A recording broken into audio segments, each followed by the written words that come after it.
present state in the HEP gravity. On your chip. Cool, okay. So, yeah, I'm planning to talk about a paper with Whitten. Came out in October and January. There's the number. Yeah, very well just Googling it. So, what is the sort of goal of this paper? Well, just to sort of set the scene a little bit.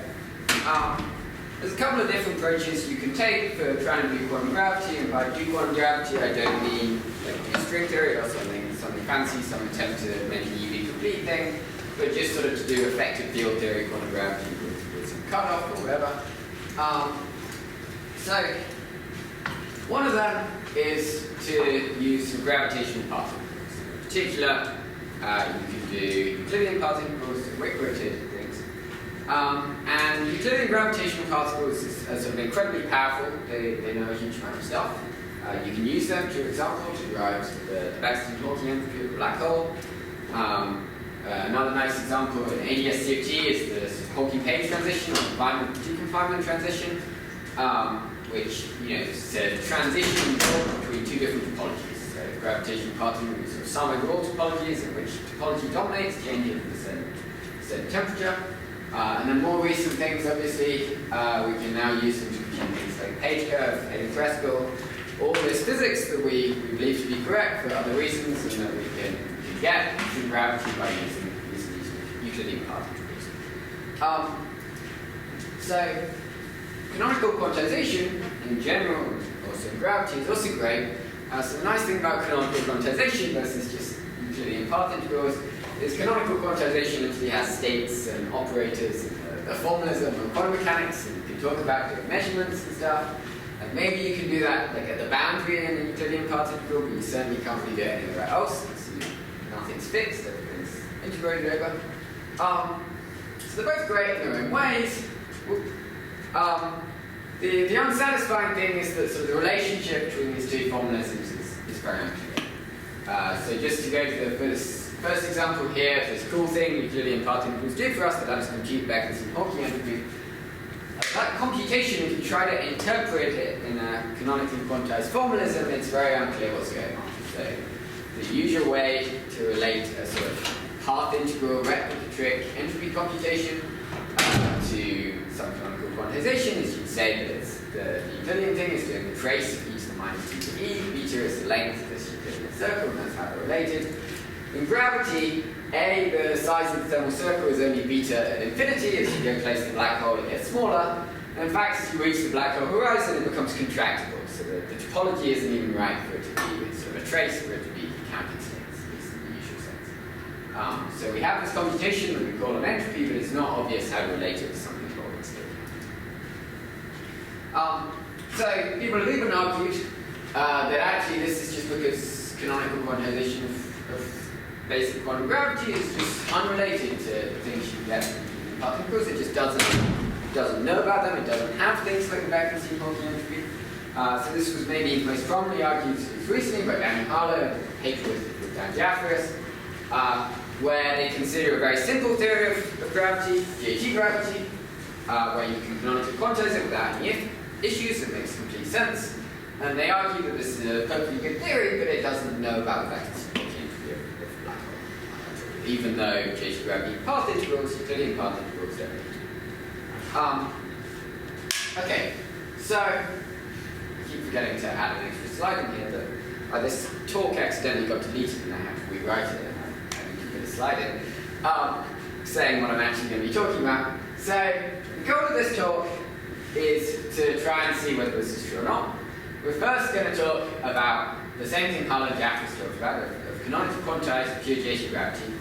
And we're going to do things slightly differently to the way they did, but we're going to see the same answer of that theory just doesn't know what the vectors in Hawking entropy is, doesn't know anything connection between A over 14 entropies, can match certain Euclidean gravity path integral computations, but not in a way that interprets them as entropies and so on. And then we're going to study a slightly more interesting theory, which is GAT gravity coupled to some arbitrary bulk quantum field theory. So, an obvious thing about this that you gain from adding that is that you have Hawking radiation now, so pure GAT gravity is no Hawking radiation. If you add matter, it does. So, clearly the canonically quantized theory at least knows about the temperature of a black hole, if it has Hawking radiation. In fact, what we're going to find is that all these sort of replicative Euclidean path integrals will actually have a canonically quantized interpretation of JT gravity matter. That is in some sense counting states, it's in some sense a sort of statistical entropy. So that's quite exciting. I think it's a sense that actually canonically quantized gravity is sort of just as good as path integrals are. You just need a slightly richer theory. So, yeah. Well, before you couple it to this matter, that case still is unresolved. That case, it's resolved in as much as, but the two are just, it just doesn't know what the Bekenstein-Hawking entropy is. There's no sense in which Bekenstein-Hawking entropy is encoded in canonically quantized JT. And we'll see why. You can sort of put it in by hand if you want, and that's what people have sometimes done. They add extra structure to the theory that lets them define it, but that's a choice. And if you just have the theory of, all you knew about was canonically quantized pure JT gravity, you didn't know you were supposed to get the Bekenstein-Hawking entropy, you would never be able to see it show up. What does that mean? What is it about the matter that makes so know what it at a technical level we'll see. But intuitively, how was the Bekenstein-Hawking entropy originally derived? It was derived from Hawking radiation, and then plugging that into d equals TdS. Now that's not a derivation of it as an actual statistical entropy that's counting something, but it certainly tells you that if you have Hawking radiation, then there's some feature of the theory that, there's some connection that it knows about. And so I think, roughly, the lesson is any theory that's rich enough to have Hawking radiation also secretly knows that there's state counting that looks like it. This is what we've been saying, without any propagating increase of freedom. Yeah, so it's too stupid a theory to... No physical operation. Exactly. But the interesting thing is in Euclidean path integrals, you can still do the computations, they make perfect sense, but they have sort of no physical significance. They're not an entropy, but then in the richer theories they are. I thought you were going to say, maybe you'll tell me why it's wrong. I thought you were going to say that, for sufficiently rich theories, one way to think about what the black hole entropy is really just a state of sufficiently many fields with the right cutoff near the horizons, and that's somehow the two way. It's sort of related to that. I don't think that's right. Certainly not. We're not just putting some hard cutoff to get the Planck scale or something. This is a renormalizable theory that just it's 2D, so you don't need to put in the cutoff. You just have some continuum QFT and you put it in there. But I think it maybe is sort of related to that. I think it's I think maybe at the end I'll try to make some more comments, but I think I should actually get to the meat of the talk and see how this thing's happening. Okay, so let's start with just pure JT gravity, so what Harlan and Geoffrey studied. So this is probably very familiar to everyone in the audience. There's a million papers on it. Have some action that looks like this. So there's a dilaton times an Einstein-Hilbert term. There's a given Hawking corresponding boundary term, given Hawking-York star. And then there's an extra term that's just what's called a topological term, which is just some constant Einstein-Hilbert action with constant prefactor. And that is just related to the topology of the manifold. We're going to be having the topology of the manifold be fixed. So we're just that term is going to be irrelevant, it'll be a constant for everything we'll consider. In some sense, you should think of it as we've taken that term to be infinite, because we want to suppress any sort of wormhole contributions. So you can think of it as being infinite if you want, or just it doesn't matter because we fixed it. Does this mean that you start with an infinite black hole? Yes. So we're going to get to that. The entropys we're going to find are going to, all the entropys will formally be infinite, but the renormalized entropy differences will be finite and so on. There'll be a finite notion of a renormalized entropy. Okay. So then the boundary conditions, standard boundary conditions, you fix the dilaton at some boundary. So you have two boundaries in Lorentzian ADS2, far right and far left. And you fix the dilaton in each of them, and you fix the metric in each of them. Okay, the metric along the boundary. And so you integrate out the dilaton here, it fixes r equal to -2, so that uniquely specifies that the geometry should be look like ADS2. So we can choose some coordinates for that, where this is sort of the global time of ADS2. Just put this here, so t is just going up. ADS2, sigma is going to the right.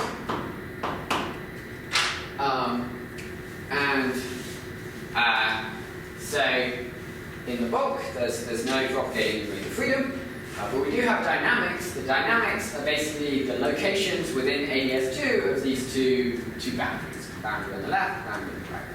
So this factor of epsilon means these boundaries are sort of infinitely far away, but they still have dynamics. You think of like one boundary really far out here, one boundary really far out here. In particular, they can be labeled by sort of their position, which is basically t and sigma, except they're infinitely far away, so you need to rescale sigma to something that we call chi, right? So here we've shifted sigma by log epsilon, so chi is a sort of renormalized distance. It's a renormalized measure of how far out the boundary is. So smaller chi, more negative chi means the boundary is further out, larger chi means it's further in, and the same on this left-hand side. Larger chi means boundary closer. Okay? But it's really just related to sigma by some constant shift. Okay. So these little t's here, little t right and little t left, they're physical labels telling you the boundary point at different times. So we have t equals 0 here, then we do some time evolution of one boundary, that's a distinct physical state. It can only be changed by a large gauge transformation, epsilon trivial boundary. So for example, if we evolve with some boundary Hamiltonian, that takes us to a different state where we've effectively shifted the boundary times. Okay. Any questions about that, by the way? Because I said that quite fast, but this is mostly, I think, pretty standard stuff, but Okay. Cool. Okay, so as I said, for each boundary, we have an associated Hamiltonian, which generates time translations of that boundary. But I'm going to define that in a minute. Before we're going to define that, okay. So this ADS2 geometry has a set of isometries. It's an SL2R isometry group. And these boundary particles have charges under that isometry. And those charges, in fact, with a bit of work, you can show given by these formulas. They're not super important, but they are. So, for example, J1 here is just the sort of global time translations of ADS2, right? That's an isometry. And the generator is just the charge due to that is just the momentum due to the global time of the boundary particles. So similarly for these other two are like boosts of the geometry and momentum shifts, translations of the geometry, and don't worry about the details of these formulas, but this is just sort of what you get for a free particle in ADS2. This is just, if it's quantum mechanical, you need to make it Hermitian, so you need to average over the orderings of this term, but instead that just gives you a term like that. This last term is what you'd expect for the charge if the particle had some sort of magnetic charge under some gauge field. And there's a couple of ways. Basically, it turns out you work with the action you had before, you find out that the sort of effective charges of the left and right boundary particles just include, they just look like they have some magnetic field. That's roughly what stops the boundary like falling into the middle like this, which is what a free particle would do. Right? Instead, it's equation of motion, keep it out near the boundary, because it's like it's feeling some effective magnetic field. Okay, so turns out if you start with the action and work out the Hamiltonians, the left and right boundary, you get these formulas. These are in fact just the Casimirs of these two symmetry groups. So that's one way to see that these are the right charges, because they commute with this Hamiltonian, because by definition the generators of a group commute with this Casimir. Okay, so that's one way to see that you need this term. If you didn't have it, it wouldn't commute with this Hamiltonian. Okay, so that's the dynamics of each boundary particle. So it almost seems like if we want to describe the quantum version of canonical quantized GT gravity, then we just have a space of wave functions that are labeled by 4 coordinates, the 2 coordinates of the left boundary particle, so its location in time and its location in space, along with the 2 locations of the right boundary particle, 2 coordinates of the right boundary particle, time on the right, and position on the right. So that's a bit too naive. There's a couple of things we still need to take into account, which is some constraints on what sort of wave functions are allowed. The first of these is that the left and the right boundary are always space-like separated from one another. Right? So we can't have, if we just had sort of 2 independent particles with this target space, you could have one particle down here and another way up here or something, and they'd be time-like separated from one another. But physically, so if we have some classical geometry, then the dilaton goes to infinity here and here. Also goes to infinity up here, so that would be a solution if you sort of analytically continue it. But we treat the left and right boundaries as being the 2 that are space-like separated from one another, not it's like you had sort of a right to north to a black hole, then for your double state, right, the 2 sides, 2 physical boundaries are space-like separated. There's not one in the continuation of the Penrose diagram of the singularity. Okay? So we just have to constrain that the difference between these 2 times has to be less than pi. And there's one other thing that we have to take into account, which is that the coordinates we chose for ADS2 are non-physical. So if we have 2 states that are related by an isometry acting on both the left boundary particle and the right boundary particle, that should actually be the same physical state. It's the same geometry. I haven't changed anything at all. I've just effectively done a coordinate change. So we should treat that, the sort of joint SL2 action on both the left and right boundaries, as a gauge constraint of our theory. So it's worth noting, by the way, that if we try to impose this constraint without imposing this the gauge invariance, then it wouldn't make much sense, because the constraint would not be preserved by the Hamiltonians. The Hamiltonians wouldn't make sense acting on that Hilbert space. That's just if I have some particle here and a particle here, and then I evolve this particle in time, there's no reason it can't go up here and become time-like separated.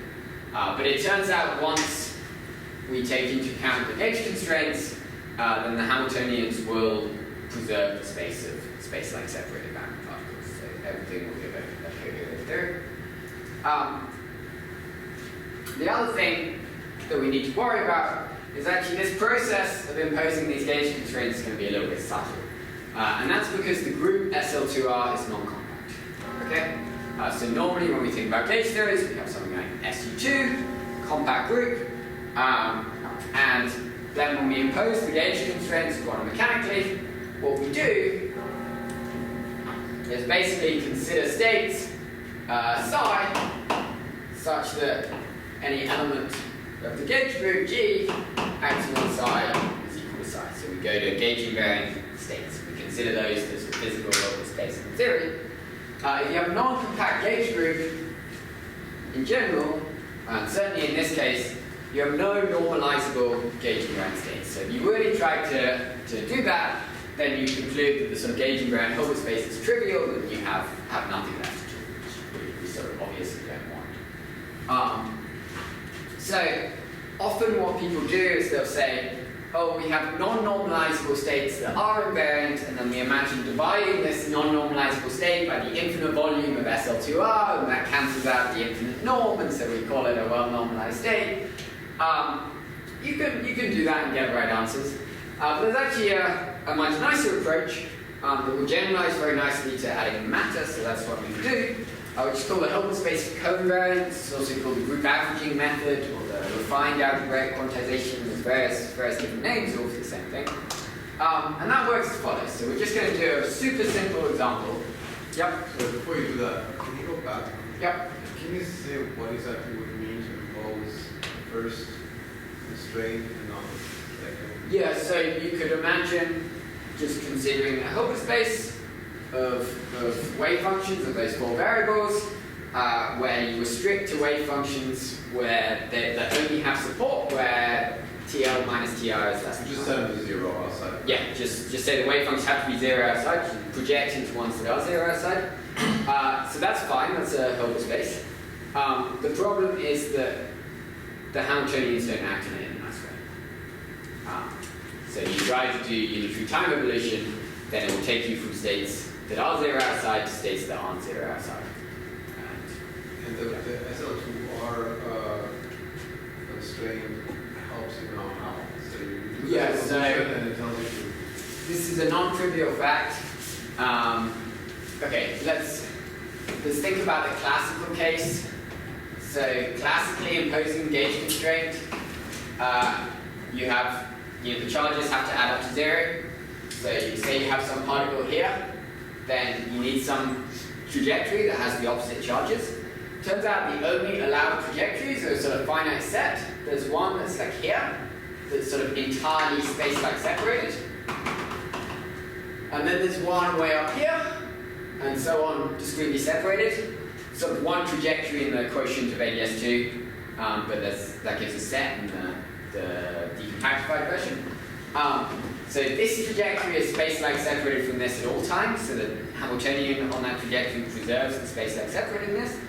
And meanwhile, this trajectory is time-like, it's in the future of this one at all times, and so it's just like excluded entirely. You're not allowed to it, and similarly there's ones in the past. And so there's just no trajectory that sort of starts space-like separated and then ends up time-like separated. So a similar thing happens with the quantum version which you worked with. Yeah, we'll find out that our Hamiltonians make sense acting on a Hilbert space when we impose that constraint. So.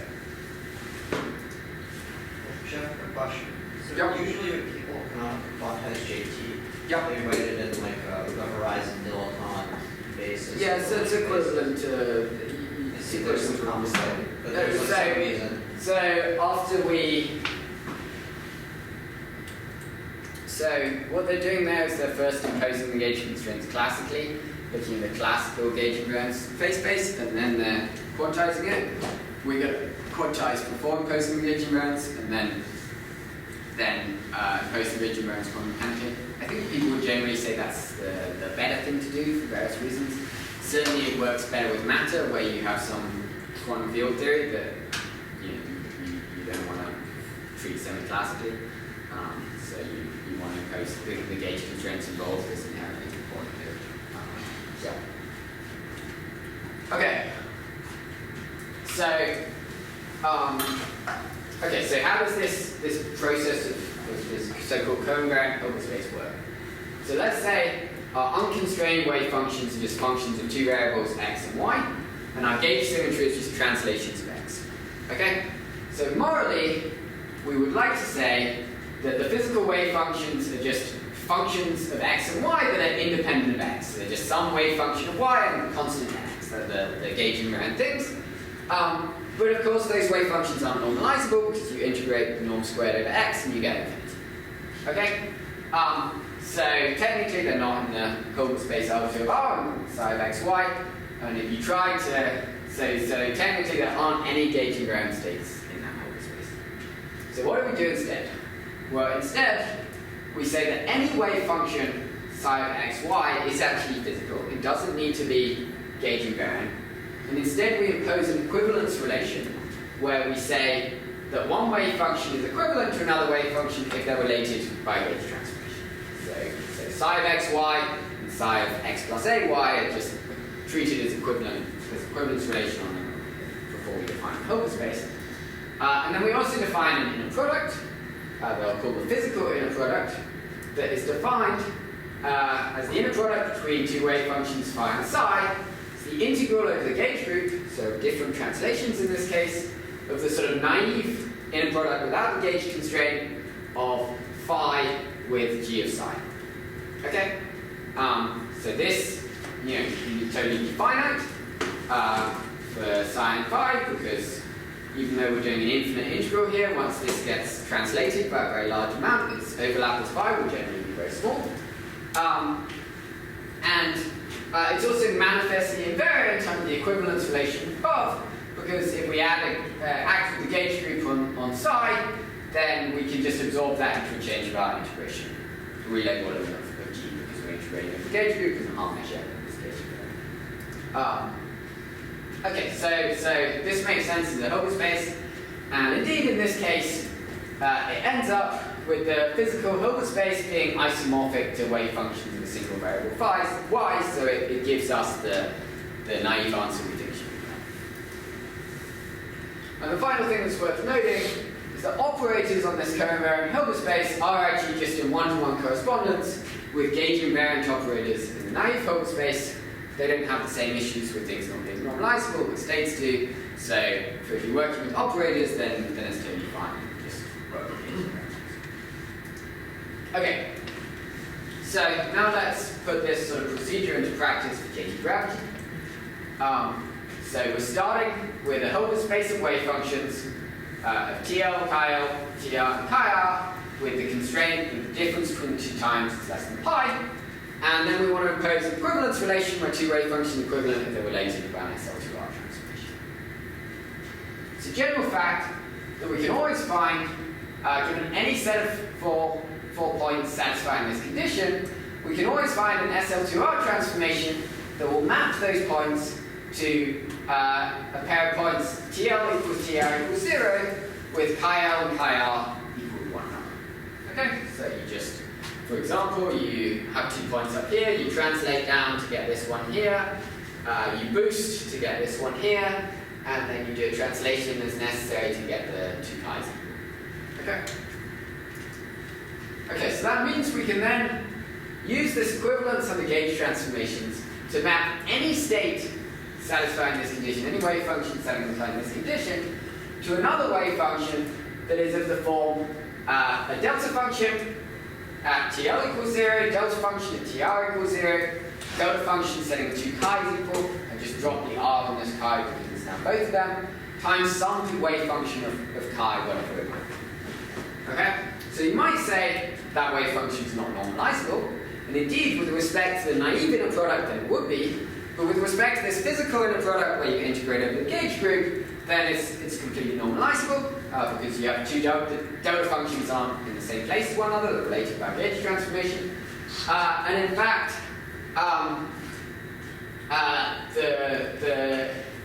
the non-naive inner product of states of this form is just a sort of naive inner product between wave functions psi of chi and phi of chi. So it's just the L2, standard L2 inner product on the wheel line.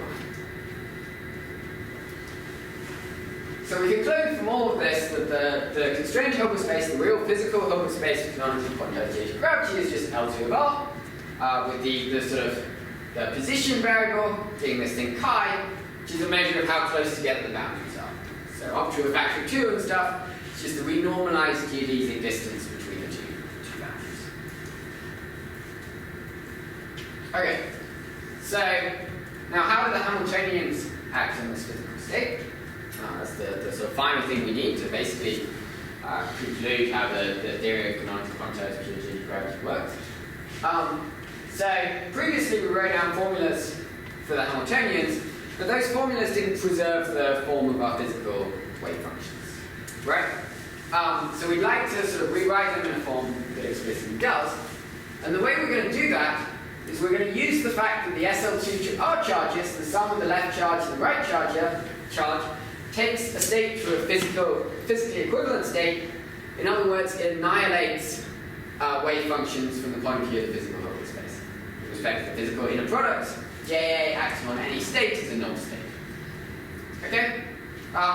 So, on wave functions of the form of the last slide, then the action of these different charges is actually very simple. So J1 is just a global time translation, so it just translates the left boundary forward in time and the right boundary forward in time. So it's just sum of PT on the left and PT on the right. I changed notation slightly, sorry.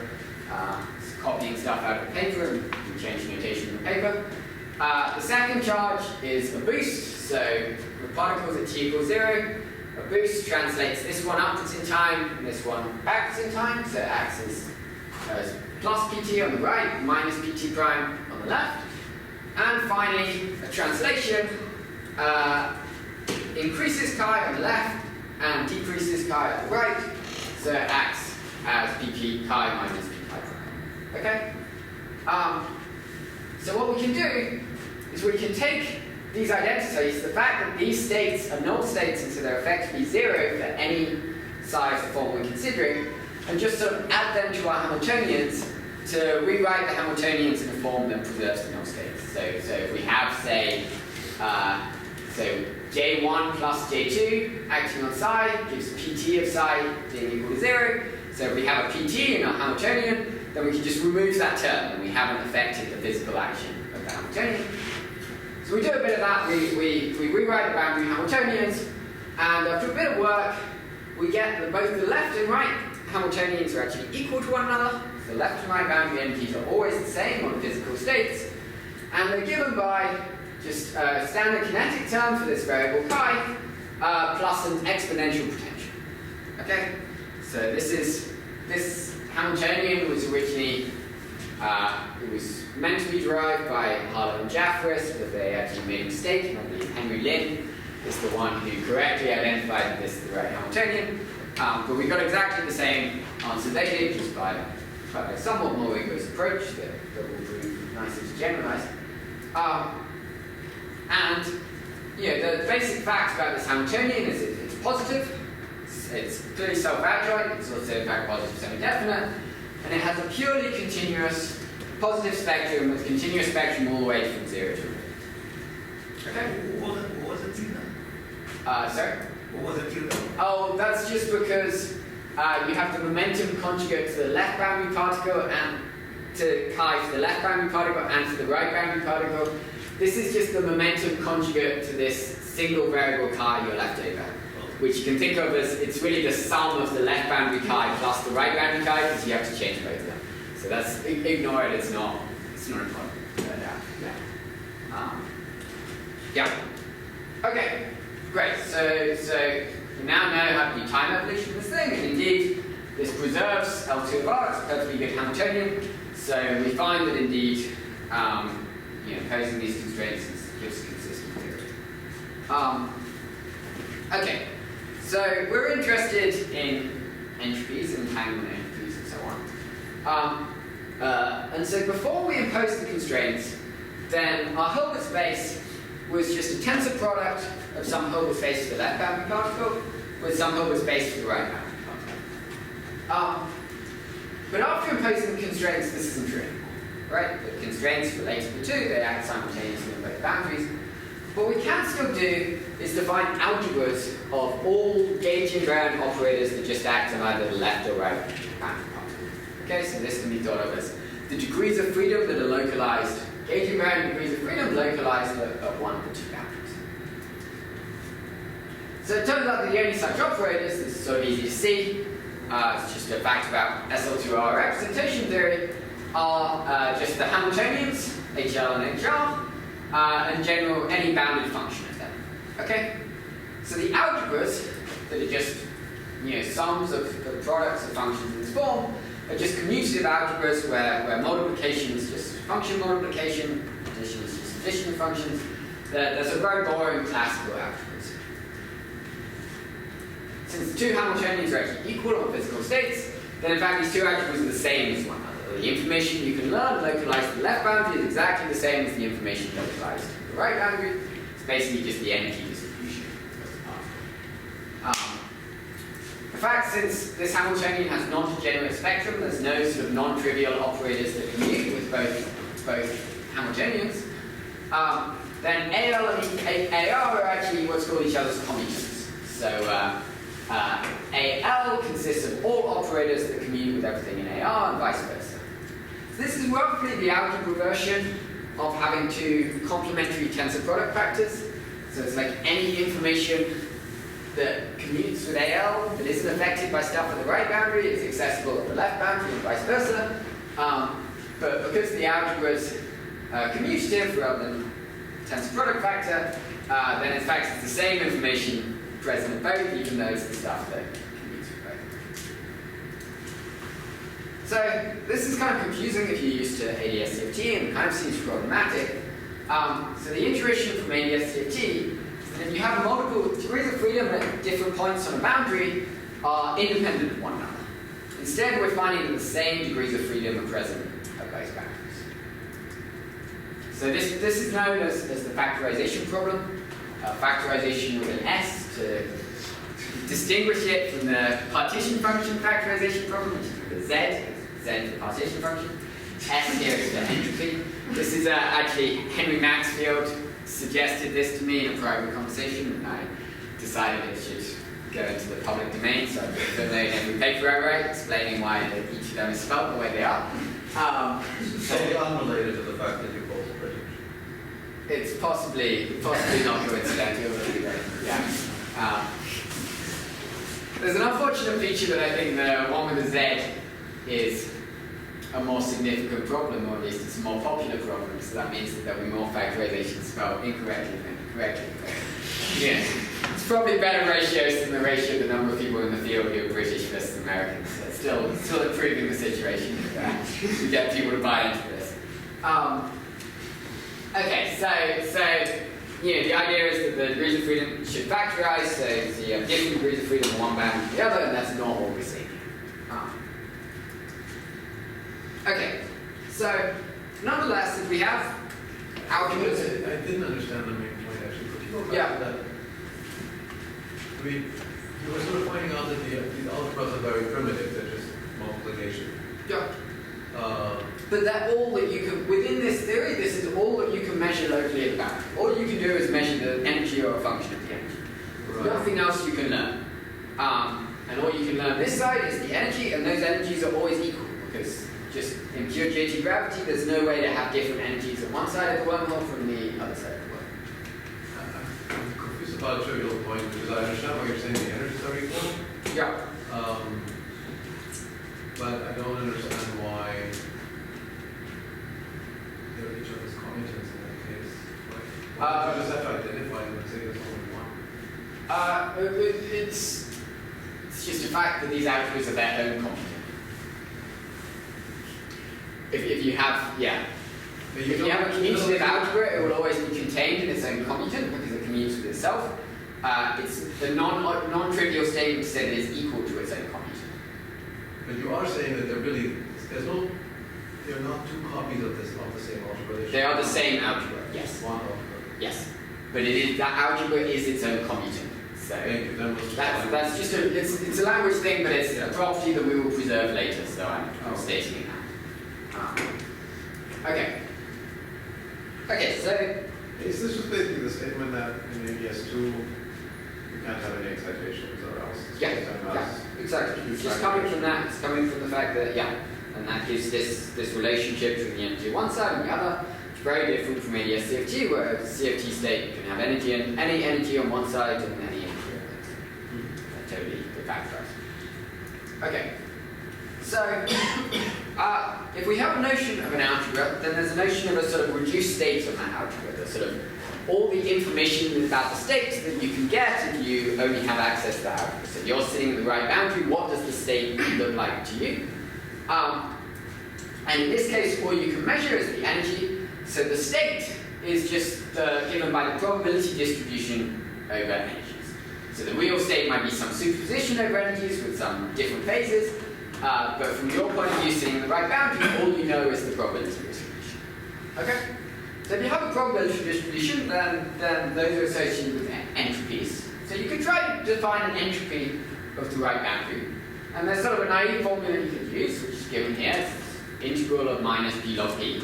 Sort of like the usual Shannon entropy, but with an integral of sum. This is a thing. It's called the differential entropy or the continuous Shannon entropy. There's various names, but it's a thing.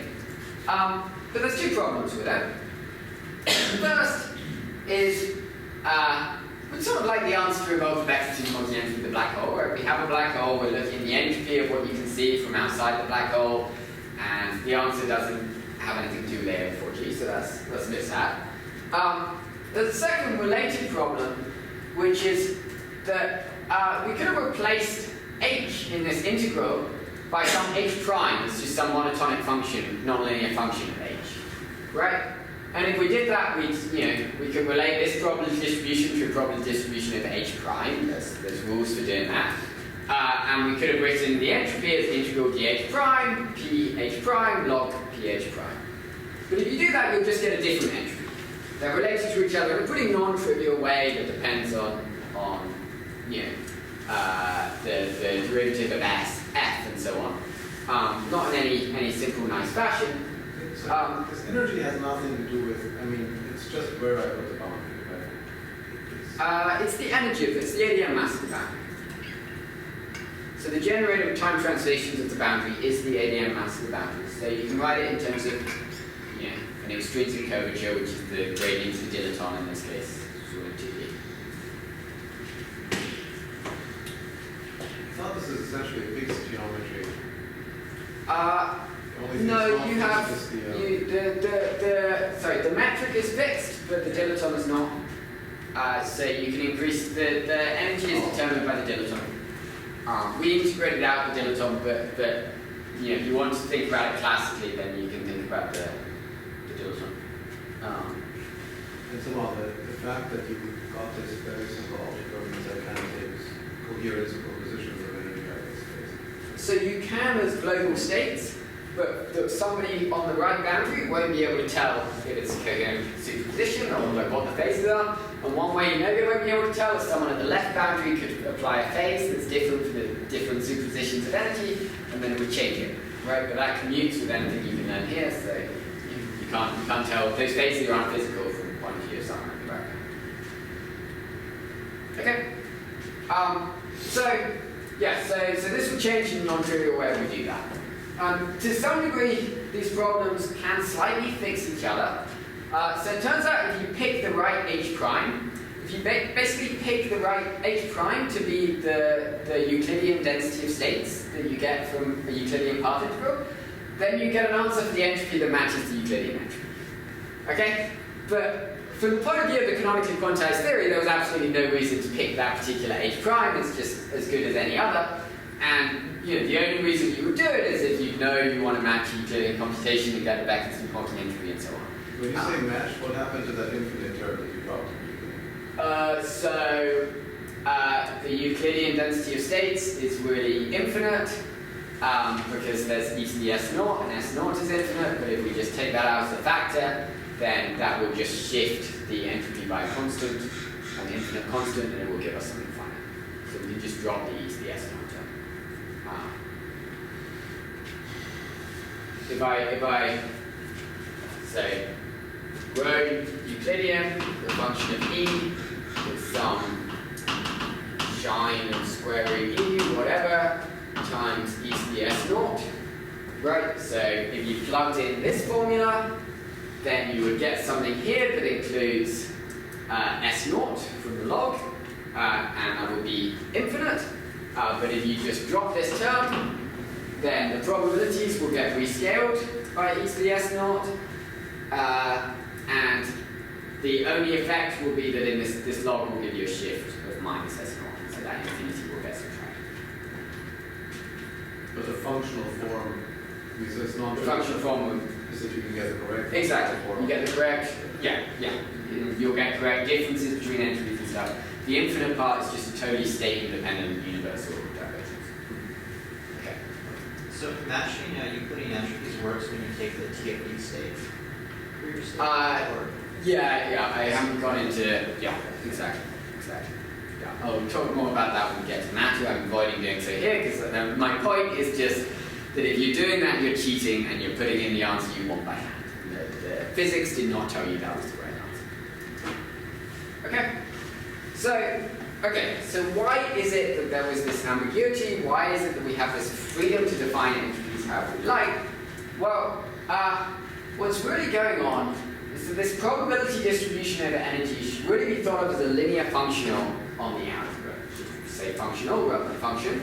Right, so it's a map that tells you, given some f of h, what is its expectation value, which is just given by the integral dh p of h f of h. So it's a map from function in the algebra to real numbers. But to define entropy, what we really need is some sort of operator in the algebra itself. So what we really need is a density matrix, operator in the algebra that describes the state. And the way to relate a linear functional, so some map from elements of the algebra to complex numbers, to operator in the algebra is using a trace, right? So it's this identity, the expectation value of it is given by the trace on the algebra of the density matrix times the operator. So what is a trace in the context when you have some algebra-like functions on H? Well, the sort of algebraic properties it needs to satisfy for this to make sense is firstly that it needs to be positive. It needs to map positive semi-definite operators to positive numbers. So it needs to be a linear functional, maps operators to numbers. It should map positive numbers, operators, positive real numbers. And it should also satisfy that the trace of AB equals the trace of BA for all A and B in your algebra. Okay, so this is the definition of an algebraic trace. This is what we mean by a trace in the context of algebras. But if our algebra is itself commutative, then AB is just the same operator as BA. So any linear function on the algebra whatsoever will always satisfy this condition just trivially. Okay? So that means we can just choose any linear function on the algebra we like, call that our trace, and depending on what we choose, we will get a different notion of density matrices, a different notion of entropy. So for example, we could choose the trace to be just the integral dh of f of h. Right, that's sort of what we naively did on the previous slide. That gave us one answer for entropy, but we could have also chosen it to be integral dh prime or any other linear function we want, and they'll all give us different entropies. So the ambiguity, the fact that it doesn't know what entropies are, is coming from the fact that our algebra is commutative, that we can sort of, so that we can choose any trace we want and we will still satisfy this algebra. Of course, if our commutative algebra was finite, if there was just a discrete set of possible outcomes, then there's a sort of canonical choice of trace, which is like the max-mix one, where each of those outcomes have equal probability. But if you're an infinite algebra, then there's no such choice, and there's just no canonical choice at all, and that's why we have this ambiguity. Okay? Okay, so that's rather longer than I meant to, whatever. That's all I'm going to say about pure J gravity and why it doesn't work. Hopefully now it should be relatively fast to say what changes when you add matter and why things do now work. So we're just going to do the same thing, but with JT gravity coupled to some arbitrary bulk quantum field theory. The only constraint I'm going to make is that the bulk quantum field theory should couple for the dilaton, so that everything's still linear in the dilaton. We still just get background in S2, we can still integrate out the dilaton. So that's the standard definition of JT gravity plus matter. So then we're just going to work through exactly the same procedure. So before imposing the constraints, our Hilbert space is wave functions at the left boundary times wave functions at the right boundary times state of our matter fields, wave functions of the matter Q of t. We then impose the constraint with the difference between the times, the left and right boundaries has to be less than pi, right? That's unchanged. And we impose that it has to be SL2R invariant. The only difference is that the SL2R gauge symmetry now acts not only on the left and right boundary particles, but also on the matter fields as well. Okay? Because otherwise we've changed the state by moving the matter around while keeping the other stuff. So let's see how to do that. We'll do it exactly the same way, using the Hilbert space of covariance. We can again use SL2R transformations to go to wave functions of this form. Delta functions times some wave function of chi. The only difference is that rather than just being a function, this wave function of chi is now itself valued in the matter Hilbert space. Okay? Because this capital psi out here, the full wave functions with tensor product of h left, h right, h matter. So this wave function psi is a map from these four variables to the matter Hilbert space. Same in here, the psi is still valued in the matter Hilbert space. So the physical Hilbert space is wave function of chi valued in h matter, so it's L2 of R tensor h matter. Okay, so that was easy enough. What about the physical Hamiltonians? Again, we do the same trick of taking the formula for Hamiltonian left and the one on the right, just involve the boundary particles. and then substituting in the fact that the SL2R charges annihilate everything. Only difference is that there's extra terms in here that are just these charges acting on the matter fields. So when we substitute that in, because of these additional terms, what we find is that the two Hamiltonians no longer equal to one another, because there's these extra terms that depend on the matter fields that are different to the left one and to the right. Right, this is if I put energy in here, the ADM mass on the right might be different from the ADM mass. Just given by these formulas, so they're no longer equal, but it's an exercise, you can check that they still commute with one another, so that's great. And they also still both have positive definite spectrum. So clearly this is positive and this is positive.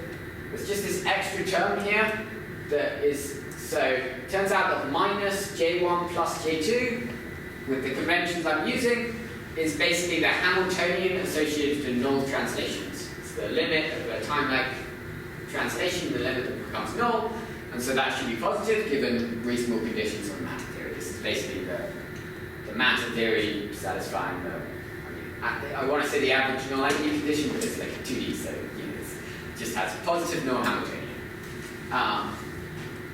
Okay, so great, we have a nice theory with a nice time evolution and so on. Now let's talk about what you can learn from each boundary again. Okay?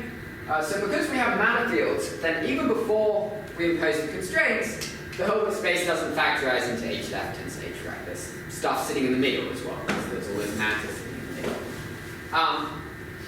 And in fact, you maybe want to say, oh, well, the part of the matter associated to the right boundary is the sort of right exterior of the black hole, so it's like this causal wedge of this right boundary particle. This one is a causal wedge of the left boundary particle. You can't even do that. So, in fact, in general, the trajectories of these boundary particles are inherently non-classical. They're not even a superposition of classical solutions, because the sort of time of the right boundary, say, boundary time minus infinity, doesn't commute with the time of the right boundary particle at time equal plus infinity. So there isn't even a basis of states that have sort of a well-defined position of the boundary up here and down here, and hence well-defined causal wedges. So it sort of seems like nothing is well-defined.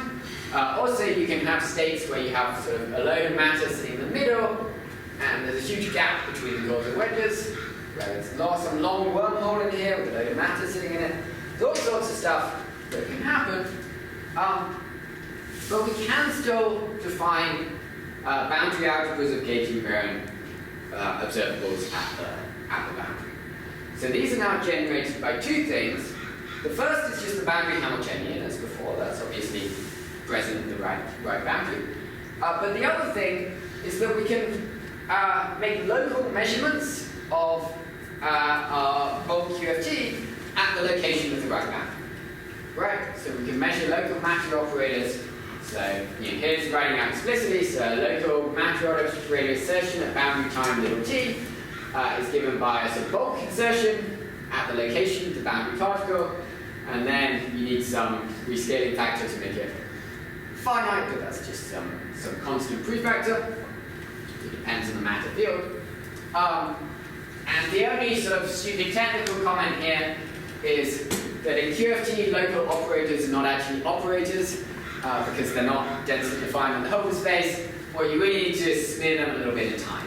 So for these operators, what we do is smear them a little bit in boundary time, and that will give us still gauge invariant, still localized at the right boundary, but actually well-defined, densely defined operators. Okay, so we now have some algebra that's just generated by the combination of these two things. I'm just going to make some claims about how it works. So the first thing, so there's a technical mathematical claim, which is that these two boundary algebras are commutants, so they're still the set of everything that commutes to the right boundary is localized to the left boundary, and vice versa. That's pretty non-trivial. And the other thing is that it's what it's called a type 2 infinity von Neumann factors. That's some very fancy words that means a set of things that are less fancy. So the first thing is it means the algebras have trivial center. So there's no operator contained in the right boundary algebra that commutes with everything else in the right boundary algebra. Why is this true? Well, roughly it's true. You can give a more precise argument, but roughly it's just the Hamiltonian doesn't commute with the any matter operators, so it's not central, and the matter operators don't commute with the Hamiltonian, so they're not central, so it's at least obvious that there's nothing easy you can make anymore that's central. Okay? Unlike before when the Hamiltonian itself and any function of it was central. The second thing in this definition is that our Hilbert space doesn't factorize as h left and h right. There's a couple of ways to see why this is true. One is that we don't have any sort of product states where there's no individual black hole microstates of just one boundary in this Hilbert space. We defined it. Another way to see it is that all states have infinite entanglement between the two boundaries, as we discussed earlier. So that's the second feature that this definition means. The third thing that it means is that we can, however, even though the Hilbert space doesn't factorize, we can still define a trace on the right boundary algebra and a trace on the left boundary algebra that will be finite for some dense set of operators in the algebra. So by a trace, I just mean the same thing as before, that it's a positive linear function which satisfies trace of AB equals trace of BA. But this time, because the algebras have trivial center, then if you can find a trace, then it's necessarily unique up to a sort of overall prefactor. So you can't have this problem of it's ambiguous which trace to use, and so it's ambiguous how entropies are defined. If this trace exists, and I'm sure it exists, then it determines everything. It's the only thing you can possibly use to define anything, and everything's well defined. And the final thing is this commutant thing, so everything, something that commutes with everything on the right acts at the left. So actually, in many ways, this is the least obvious of this set of four things. These first two are maybe kind of obvious. This one we'll see in a minute. This one is really not at all obvious. That's because if we have one of these long wormhole states, then you might think some operator that just changes something somewhere in the middle could compute with both boundaries. But we'll actually see that, one thing to say is that this has to be dressed in some way, and we'll see that it's just not possible, that really, there's nothing that commutes with both. So morally, the conclusion of all this is that the degrees of freedom of the two boundaries are independent of one another. That's this statement that they're commutants and they're central, so there's no shared operators between them. And they're also a sort of complete set of degrees of freedom. There's no other degrees of freedom sitting in the middle that commute with both sets at once. So we don't have, the factorization problem's gone away, just adding matter hasn't quite got everything we expect from ADS-CFT because it's not factorizing the tensor products, this infinite entanglement issue. But we're basically up to this thing that we understand the reason for, we're basically getting what we expect from ADS-CFT.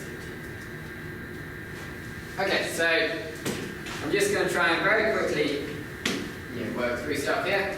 So, as I say, the trace, if it exists, is unique. There is a freedom to sort of rescale the trace by a constant factor. That's related to the fact that we're having to subtract away this topological term from the action. So we can multiply, really the trace should be multiplied by e to the S naught, and we remove that factor, and we have a freedom to redefine S naught. We normalize, how we renormalize S naught gives an ambiguity. But just to very explicitly define this trace, so it turns out that you can define something that we'll call the Huddle-Hawking state of the two boundary particles, which is just a state basically defined by taking a path integral on a half disk. So you have some Euclidean boundary of length beta over 2, you fix the renormalized length of this thing to the length of this geodesic to be minus 2 chi, and you fix then you do J gravity plus matter calculation of these boundary conditions, and that gives you, the answer you get gives you the wave function as a function of pi. Correct? So that's just some state that you can define for any beta. And it turns out that this satisfies what's called the KMS condition, which is that if I have any two operators in my right boundary algebra that act as times t and t prime, then the expectation value in this state is the same as reversing the order, but shifting one of the times by I beta. Okay, this is a standard property of thermal states. So this is saying the state acts like a thermal state with respect to this algebra that we define. So we can therefore define the trace of an operator, which is the limit when it exists as beta goes to 0 of this expectation value. Okay? So this limit does not necessarily exist. If A is the identity, for example, then the normalization of beta blows up as beta goes to 0. But if A is, say, e to the minus beta h, then it has some finite limit, and we call that limit the trace of e to the minus beta h. Satisfies the property that trace AB equals trace BA, and because there's no center, it's therefore the only thing that satisfies that property, so it's uniquely picked out by the algebraic structure of the theory. It's not something we have to put in by hand. Okay, so we can then compute entropies. Let me try to go through this very quickly. I blame Raphael for asking too many questions. There you go. So, turns out if you use this trace to compute the density matrix of the Harder-Hawking state itself, what you find is exactly that it's given by e to the minus beta h. Sorry. The density matrix of the Harder-Hawking state is e to the minus beta h. If you normalize the Harder-Hawking state, then you get a density matrix of e to the minus beta h divided by the Euclidean partition function of beta. Plug that into the entropy, you get an entropy that is beta times the expectation of h plus log of the partition function. Okay? So that's exactly the formula we would get from Euclidean computation. That's how you get Beckman's-Hawking entropy plus like Schwarzian corrections and stuff from Euclidean path integrals. But it was forced on us, up to this overall constant that just comes from overall rescaling of z beta from how do we normalize S naught, just by the algebraic structure of the canonically quantized theory. We did not have to appeal to anything involving Euclidean path integrals right here. We did not have to put this in my hand. The canonically quantized theory just genuinely knows that is the unique definition of entropy up to this ambiguity associated with normalization. So you might say, is this just some weird coincidence with this particular state? Or is it something more general that the Euclidean retrograde computations are always going to match these sort of algebraic computations? The answer is the latter. So let me very quickly explain why. So there's an alternative way we could have started defining this Hilbert space, where we start just by having an algebra built out of just totally formal strings of symbols, where the strings of symbols can contain e to the minus beta h's, and they can contain macro operator insertions, and that's about it. Okay, and then we can take sums and products of these things, and we can define an algebra just whereby multiplication means stick the two strings next to each other. We can define adjoints, just reverse the order of the string and take a formal adjoint of each operator in the string. And finally, we can define a trace on some string as just take that string, convert it into boundary conditions for a Euclidean path integral. So like length beta 1 boundary condition here, then a macro operator insertion, then beta 2, macro operator insertion, length beta 3, and then close the loop to make it into the boundary disk. And then just evaluate the Euclidean partition function on disk and call that the trace of this operator. So it's just all completely formal, nothing to do with the Lorentzian theory as yet. But if we have a trace, we can then define it in a product. I'm worried my laptop's about to die, by the way, so can you plug this in? It's a brick. You can define it in a product just in the usual way as the trace of S1 dagger S2. So it's in the product. It turns out it's positive semi-definite, but in general it has a lot of null vectors, so there's a lot of strings that add up to give a state that has inner product with 0 with everything. But if we're quotient by those null vectors, we do get a Hilbert space. This is closely related to what Malcolm and Maxfield do, by the way, but we're not worrying about wormholes or anything like that. Just the gauge gravity of the disk. But so now we have a Hilbert space that consists of operators in this formal algebra. And this algebra acts on itself in two ways. It acts on itself from the left, by multiplication from the left, and and it acts on itself by multiplication by the adjoint from the right. Okay, so that gives two algebras acting on a state, and very standard results about von Neumann algebras say that those two algebras are each other's commutants. So any operator that commutes with everything acting from the left is actually something acting from the right. Okay, so what does this have to do with the Lorentzian story we told before? Well, there's a natural map from this sort of formal Euclidean Hilbert space to the Lorentzian bulk Hilbert space that's just defined by, if we have some string, taking a Euclidean path integral on a half disk with boundary condition in the GDZ. So exactly the same thing I talked about for the Harder-Hawking state, just with maybe extra matter operators and insertions and stuff. So it's easy to check that this map is actually isometric. So if we take two strings, map them to things on here, and then the inner product just means integrate over the length of this geodesic between them, and take the inner product of the matter Hilbert space, then that's exactly the same as just doing the Euclidean inner product of the full disk, which is how we define the inner product in the Euclidean. So it's an isometric map. What's a bit less obvious, but we argue for a reasonable amount of QFT should be true, is that this map is actually an isomorphism. So any state in the Lorentzian theory, there's a state in the Euclidean theory that corresponds to it. So roughly, the idea of this is that we can prepare any matter QFT we want using local operators in the Euclidean boundary, and then the boundary time evolution lets us produce any wave function of length that we want. Okay. So, yeah. In conclusion, why do these Euclidean entropy computations using the Berkeley trick, this sort of black magic computations, work and agree with this algebraic stuff? Well, there's a very easy exercise that lets you see that if you consider the state prepared by some Euclidean string x, then the corresponding density matrix is just given by x dagger, okay, in the algebra. But that means if we consider, for example, the trace of rho to the n, then it's given by the trace of x dagger to the n.